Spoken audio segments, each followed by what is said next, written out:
এই যে তুমি চেঞ্জিং সেন্টেন্স পারো না, যদি না পারো তাহলে একটু মনোযোগ দিয়ে ক্লাস করো। চেঞ্জিং সেন্টেন্স খুবই ইজি, জাস্ট হচ্ছে তোমার প্র্যাকটিসের অভাব, জাস্ট তোমার সাহসের অভাব। সো প্রাণপ্রিয় শিক্ষার্থীরা, চেঞ্জিং সেন্টেন্স বা ট্রান্সফরমেশন অফ সেন্টেন্সে 5 আউট অফ 5 পাওয়া একেবারে ইজি হয়ে যাবে যদি তুমি বোর্ড কোয়েশ্চেনগুলো ভালোভাবে সলভ করো। প্রাণপ্রিয় শিক্ষার্থীরা, আমি তোমাদের এই বোর্ড কোয়েশ্চেনগুলো সহজভাবে তোমাদেরকে শেখানোর চেষ্টা করছি। আজকের এপিসোডে আমরা কুমিল্লা বোর্ড 2019-এর বোর্ড কোয়েশ্চেনটা সলভ করব। সো দেরি না করে পড়ায় চলে যাই। আর তোমরা আগের ক্লাসগুলো দেখছো কিনা একটু কমেন্টে জানাবা, আরও ক্লাস চেঞ্জিং সেন্টেন্সে চাও কিনা সেটাও একটু কমেন্টে জানাবা। সবাই দ্রুত জানাও। আর আমরা চলে যাচ্ছি মেন আলোচনায়। দেখো, তুমি যদি বোর্ড কোয়েশ্চেনগুলো বুঝে বুঝে পড়ো তাহলে তোমার জন্য একবার ইজি হয়ে যাবে। আর তোমরা এই চেঞ্জিং সেন্টেন্সের ক্লাস করার সময় আমার সাথে খাতা কলম নিয়ে বসবা, কারণ আমি এইখানে যে লিখছি এটা আবার লেখাটা থাকে না। সো আমি যেহেতু নোট ইউজ করতেছি না, সো এটা থাকবে না। তোমরা হচ্ছে মাথায় এবং খাতায় দুইটাই নোট করে ফেলবা। আসো প্রাণপ্রিয় শিক্ষার্থীরা, আমি তোমাদেরকে প্রথম কোয়েশ্চেনটা নিয়ে যাই। প্রথম কোয়েশ্চেনটা দেখো, প্যাসিভ ভয়েস। মনে রাখবা, চেঞ্জিং সেন্টেন্সে কয়েকটা বিষয় খুব ভালোভাবে জানতে হয়। সেটা হলো, তোমরা জানো ভয়েস থেকে প্রশ্ন হয়, মাস্ট তোমার ভয়েস থেকে একটা প্রশ্ন আসবেই, মানে অ্যাক্টিভ থেকে প্যাসিভ অথবা প্যাসিভ থেকে অ্যাক্টিভ, একটা না একটা আসবে। এরপর দেখো, তোমাদের ডিগ্রি পড়তে হয়। ডিগ্রি বলতে সুপারলেটিভ ডিগ্রি, কম্পারেটিভ ডিগ্রি এবং পজিটিভ ডিগ্রি, এখান থেকে প্রশ্ন আসবেই। এরপর দেখো তোমাদের সিম্পল, কমপ্লেক্স, কম্পাউন্ড সেন্টেন্স, মানে সেন্টেন্সের যে প্রকারভেদ রয়েছে, একটা হচ্ছে সিম্পল, কমপ্লেক্স, কম্পাউন্ড, এখান থেকে আসতে পারবে। আবার তোমাদের অ্যাফার্মেটিভ, নেগেটিভ, ইন্টারগেটিভ, এক্সক্লেমেটরি, ঠিক আছে, ইন্টারগেটিভ, ইম্পারেটিভ, এগুলো চেঞ্জ আসতে পারে। সো এই চারটা অংশ কিন্তু অনেক অনেক রুল, কিন্তু ভাইয়া প্র্যাকটিস না করলে এই রুলগুলো শুধুই তুমি মানে সময় নষ্ট করে পড়তেছো।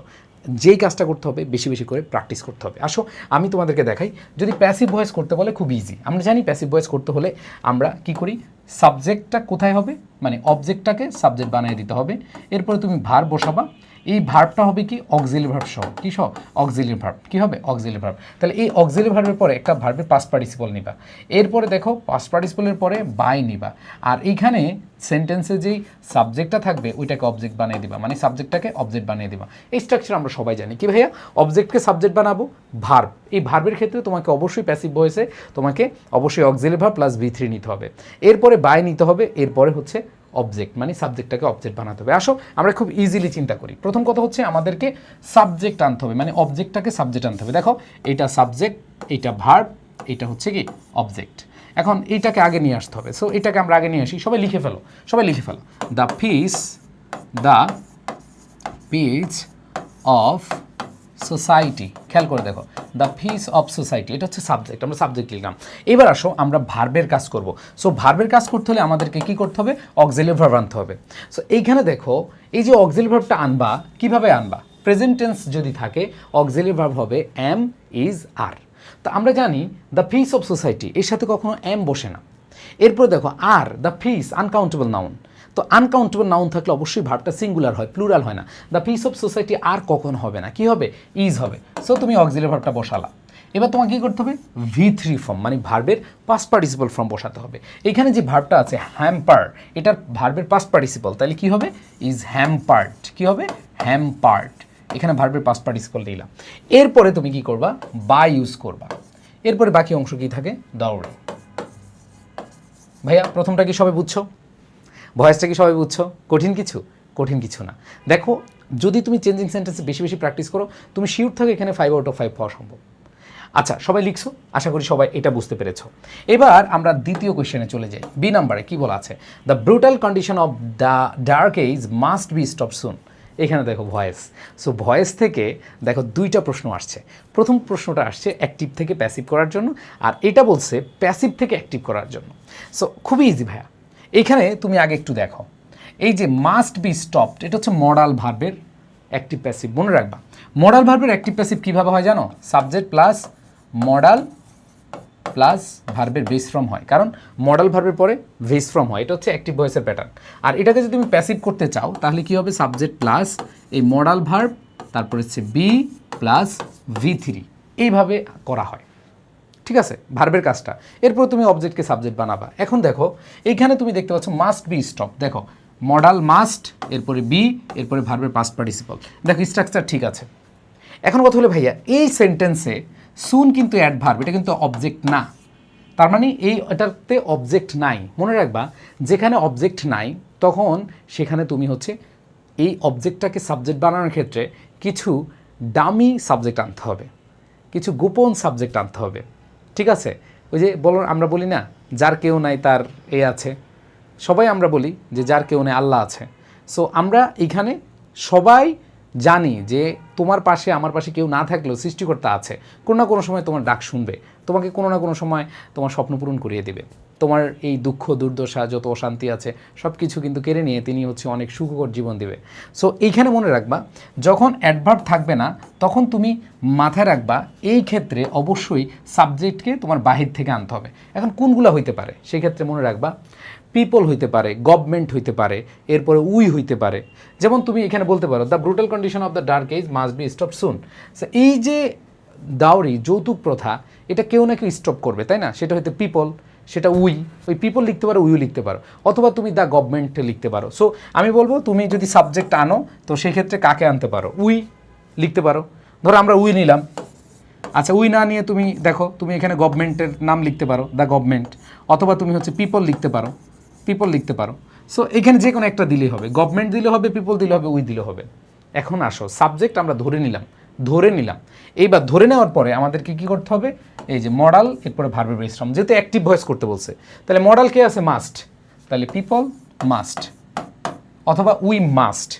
এরপরে মডালের পরে অবশ্যই ভার্বের বেস ফর্ম, তার মানে ভার্ব হচ্ছে স্টপ, তার মানে এটা হয়ে যাবে স্টপ। তাহলে দেখো পিপল মাস্ট স্টপ, কি স্টপ করবে? The brutal condition of the dark age, বাকিটা লিখে দাও দ্য ব্রুটাল কন্ডিশন, এই যে বাকিটা দ্য ব্রুটাল কন্ডিশন, শেষ।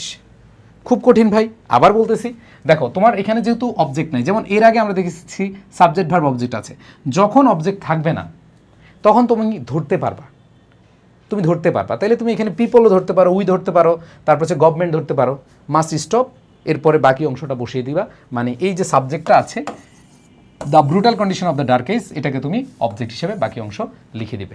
বুঝতে পেরেছো? সবাই ক্লিয়ার কিনা? আমাকে একটু ক্লিয়ার কমেন্ট করো, তাহলে আমি বুঝতে পারবো ক্লিয়ার কিনা। এবার আসো পরবর্তীতে যদি চলে যাই সি নাম্বার। ওকে, এই যে দেখো ওয়ান অফ দ্যার ব্যবহার, ওরে ভাই এটা তো কতবার আসছে।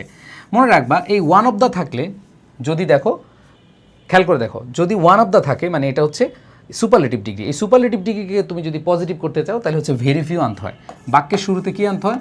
ভেরি ফিউ আনতে হয়। সো খেয়াল করে দেখো আমরা ওয়ান অফ দ্যার পরিবর্তে কাকে আনবো? Very few. সবাই লিখে ফেলো, ওয়ান অফ দ্যার পরিবর্তে কী লিখবো? ভেরি ফিউ, এবং ভেরি ফিউটা সবার শুরুতে লিখবো। এরপরে তুমি যে কাজটা করবা সেটা হচ্ছে যে অ্যাজেক্টিভটা থাকবে, কারণ এই অ্যাজেক্টিভটাকে তুমি অবশ্যই পজিটিভ করতে হলে অ্যাজ ডট ডট অ্যাজ, মানে এই adjective as dot dot as হয়, এটা তো জানো। তাহলে এই অ্যাজেক্টিভটা তুমি বসাবা না, এটা রেখে দিবা। এবার ভেরি ফিউর পরে তুমি বাকি অংশ বসাবা। তাহলে দেখো কি হয়? ভেরি ফিউ প্রবলেমস, দেখো very few problems of Bangladesh. এরপরে তোমার যে কাজটা করতে হবে অ্যাজেক্টিভ নিয়ে কাজ করতে হবে। তার মানে ওই যে বললাম অ্যাজেক্টিভের কাজ কীভাবে হবে? পজিটিভ ডিগ্রি করতে গেলে অ্যাজ ডট ডট অ্যাজ অথবা সো ডট ডট অ্যাজও হয়। তাহলে তুমি অ্যাজ ডট ডট অ্যাজ মানে কি? ওই যে মেজর দিলা, অ্যাজ মেজর, অ্যাজ বাকি অংশ থাকে দিস। দেখো এখন কথা হলে ভাইয়া কিছু একটা বাদ আছে। দেখো আমরা কীভাবে বসাইলাম যে very few problems of Bangladesh, এইখানে যে এই যে ভেরি ফিউ বসাইলাম এটা কার কারণে বসালাম? এটা হচ্ছে ওয়ান অফ দ্যার কারণে বসাইলাম। এবার তোমাদের বলছি ওয়ান অফ দ্য বসানোর পরে তুমি অ্যাডজেক্টিভের পরের অংশ ধরবা। যেমন দেখো প্রবলেমস অফ বাংলাদেশ, এই যে দিলাম প্রবলেমস অফ বাংলাদেশ। এবার তুমি কি করবা? এই যে অ্যাডজেক্টিভটাকে অ্যাজ ডট ডট অ্যাজে বসাবা, কিন্তু এই সেন্টেন্সে আমাদের কোনো ভার্ব নাই, এখানে কি নাই? ভার্ব নাই। এখন দেখো ভেরি ফিউ তার সাবজেক্ট না, সাবজেক্টকে প্রবলেমস অফ বাংলাদেশ এটা সাবজেক্ট, তার মানে এইটার পরেই আমাদের কি করতে হবে? ভার্ব বসাইতে হবে। দেখো আমি কিন্তু সময় নিয়ে আস্তে ধীরে বোঝাচ্ছি, আমি তো পারতাম তখন লিখতাম যে হ্যাঁ এখানে ভার্ব বসবে। আরে ভাই ভার্ব যে বসাইতে হবে এটার প্রয়োজনীয়তা বুঝাইতে হবে, তাই না? তোমার যে বিয়ে শাদী করতে হবে এটার প্রয়োজনীয়তা আসতে হবে। ধরো তোমার বয়স হয়েছে 3, 3.5, তুমি বিয়ে করবা কি রে ভাই? তুমি তো নিজেই চলতে পারো না, ব্যাপারটা বুঝছো? তার মানে আমি প্রয়োজনটা বুঝাচ্ছি যে হ্যাঁ যে ভেরি ফিউ বসাইলাম ওয়ান অফ দ্যার পরিবর্তে, কোনো সমস্যা নাই। এরপরে স্যার আপনি বলছেন অ্যাডজেক্টিভের পরের অংশ বসাইলাম প্রবলেমস অফ বাংলাদেশ, এবং আপনি বলছেন স্যার এই যে অ্যাডজেক্টিভটা আছে এটারে অ্যাজ ডট ডট অ্যাজের মাঝখানে দিয়ে দিলাম, এরপরে বাকি অংশটা বসাই দিলাম দিস। তাহলে স্যার আপনি তো আমার এখানে কোনো ভার্ব দিলেন না, এই ভার্বটা কীভাবে লিখবো স্যার বলেন তো? আসেন এই ভার্বটা আমরা লিখবো। এই যে দেখো ভেরি ফিউ আমাদের সাবজেক্ট না, কিন্তু সাবজেক্টকে প্রবলেমস অফ বাংলাদেশ, তার মানে এই যে অফের আগে যে প্রবলেমস প্লুরাল, এটা হচ্ছে কি প্লুরাল, এইখানে ছিল ইজ, এখানে হয়ে যাবে আর। বুঝতে পেরেছো? এখানে দিস সাবজেক্টে ছিল এই জন্য দিস ইজ হয়েছে। আর এইখানে দেখো প্রবলেমস অফ বাংলাদেশ, এটা হচ্ছে প্লুরাল, এই জন্য আমাদের এখানে আর হয়েছে। বুঝতে পেরেছো ভাইয়া? দেখো আমি তোমাদেরকে যাই পড়াবো আমি খুব বেসিক দিয়ে আস্তে আস্তে পড়াবো।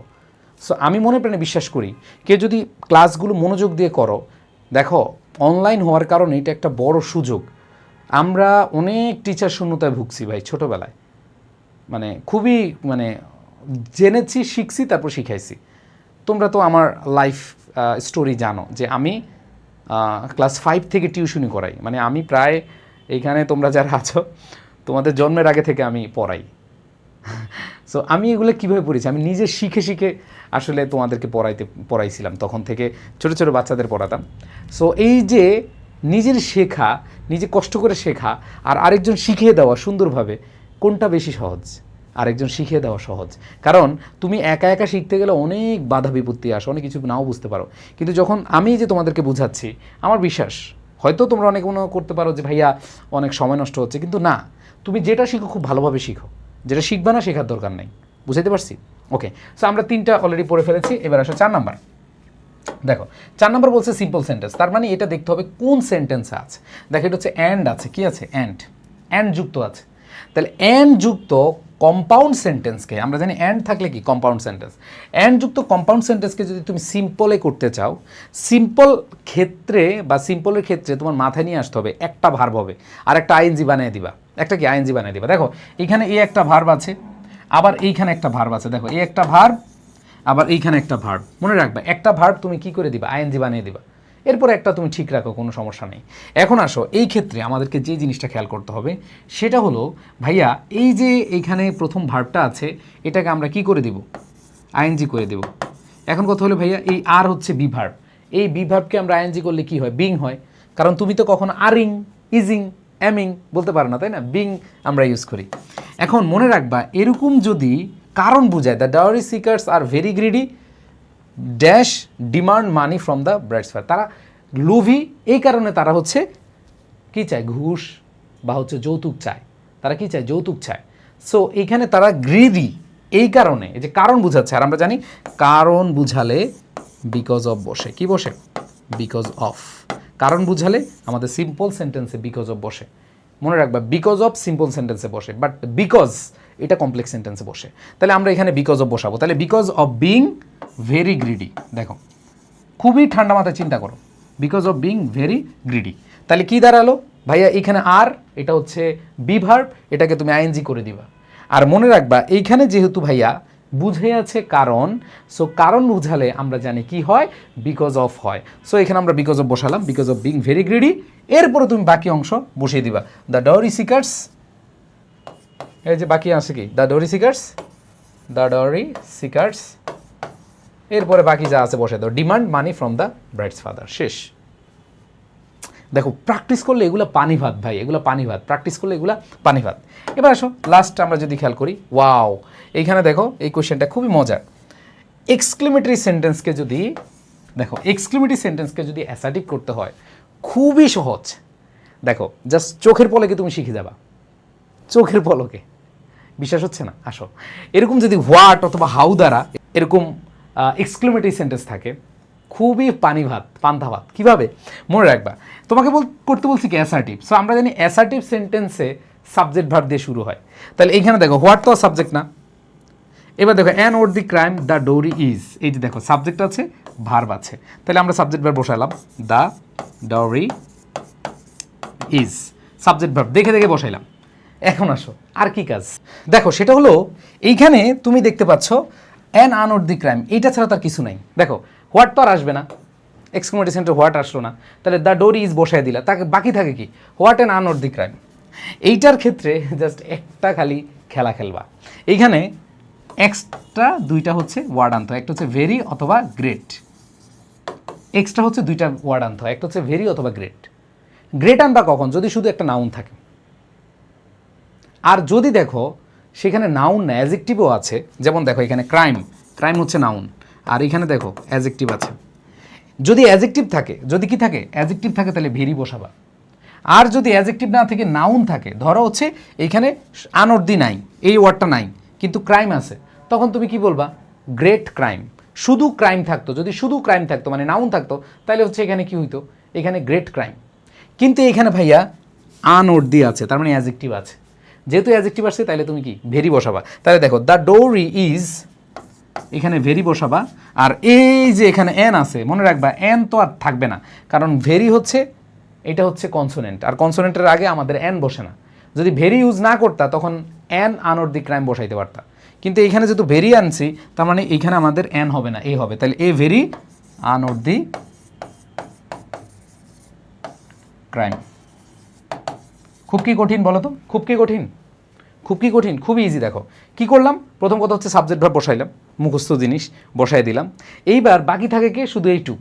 এখন এইটুকুর মধ্যে তুমি দেখবা যে এটা কি শুধু নাউন আছে না, নাকি নাউনের সাথে অ্যাডজেক্টিভ আছে। যদি নাউনের সাথে অ্যাডজেক্টিভ থাকে তাহলে ভেরি, আর যদি অ্যাডজেক্টিভ না থাকে তাহলে হচ্ছে কি গ্রেট। ঠিক আছে, তো এইখানে আমরা ধরো এখানে নাই, ধরো আনঅর্দি নাই, তাহলে কি হইতো, দ্য ডোরি ইজ, এরপর দেখো এইখানে আ গ্রেট ক্রাইম, তখন তুমি কি লিখতে কি আ গ্রেট ক্রাইম। ধরো আনঅর্দি নাই তাহলে গ্রেট হইতো, আর যেহেতু এখানে আনঅর্দি আছে তাহলে ভেরি হবে, তাহলে আ ভেরি আনঅর্দি ক্রাইম। শেষ। ওকে, সো কেমন বুঝছো বলো তো। আর তোমাদের শেষ মুহূর্তে সেরা প্রস্তুতি নিতে হবে। শেষ মুহূর্তে তোমার এই যে দেখো 15 দিনে 200 মার্কের প্রস্তুতি, তোমরা অলরেডি যারা আমার ক্লাসগুলো করছো, আমি চেষ্টা করি একটা কম্প্যাক্ট ক্লাস, একবার বেসিক দিয়ে তোমাদেরকে প্র্যাকটিস বেশি যেন করিয়ে পরীক্ষার হলে পাঠাতে পারি, সেই জন্য আমি এই টার্গেটটা নিয়েছি। দেখো 15 দিনে আমি একবার প্রত্যেকটা একটা রুটিন দিয়েছি। তুমি যদি আমার কোর্সে নাও ভর্তি হও, তুমি নিজে নিজে বাসায় পড়ো এভাবে, ঠিক আছে। সো এইখানে দেখো আমি টোটাল 15 দিনে, যেটা আমাদের 4 তারিখ থেকে শুরু হবে, 15 দিনে আমি হচ্ছে টোটাল 24টা ক্লাস নিয়ে তোমাদের একটা সেরা ফার্স্ট পেপার এবং সেকেন্ড পেপারের সেরা একটা প্রস্তুতি নেওয়াবো ইনশাল্লাহ। সো তোমরা যারা আমাদের কোর্সে আছো এটা তাদের জন্য ফ্রি, বাট যারা কোর্সে নাই তারা এই কোর্সটাতে এনরোল করতে পারবা তোমাদের মাত্র 399 টাকা। একটা short course, crash course, mini course যেটাই বলো, এই মিনি কোর্স, ক্র্যাশ কোর্স, হ্যাঁ, ওয়ান শট কোর্স যেটাই বলো, এটা তোমার লাইফে মানে অনেক বড় একটা ভূমিকা পালন করবে। এবং আমি বিশ্বাস করি যে তুমি আমার নাম স্মরণ করবাই। তুমি এতদিন যেই স্যারের কাছে পড়েছো, যেই ক্লাসই না করেছো, তুমি দিন শেষে সব শেষের মুহূর্তে এসে মহসিন স্যারকে মনে করবা, কারণ আমি তোমার একবার পরীক্ষার আগে শেষ ভালো যার সব ভালো তার, এটার প্রমাণ করিয়ে পরীক্ষার হলে ইনশাল্লাহ ছাড়বো। সো তোমরা যারা অ্যাড হতে চাও দ্রুত অ্যাড হয়ে যাও। আর আমি আবার বলছি, যদি এখানে ভর্তি নাও হও, তুমি নিজে নিজে পড়ো, এই রুটিনটা তুমি দেখো সুন্দরভাবে দেওয়া আছে, স্ক্রিনশট নাও, এখানে 15 দিনের স্ক্রিনশট খুব সুন্দরভাবে দেওয়া আছে। সো আশা রাখি ইনশাল্লাহ তোমার জন্য বেস্ট একটা ডিসিশন হবে। সো কেমন লাগছে ক্লাস, পরবর্তী ক্লাস কি তোমরা চাও কি না, পরের ক্লাস যদি চাও তাহলে কমেন্ট করো। সবাই ভালো থাকো, আল্লাহ হাফেজ, আসসালামু আলাইকুম।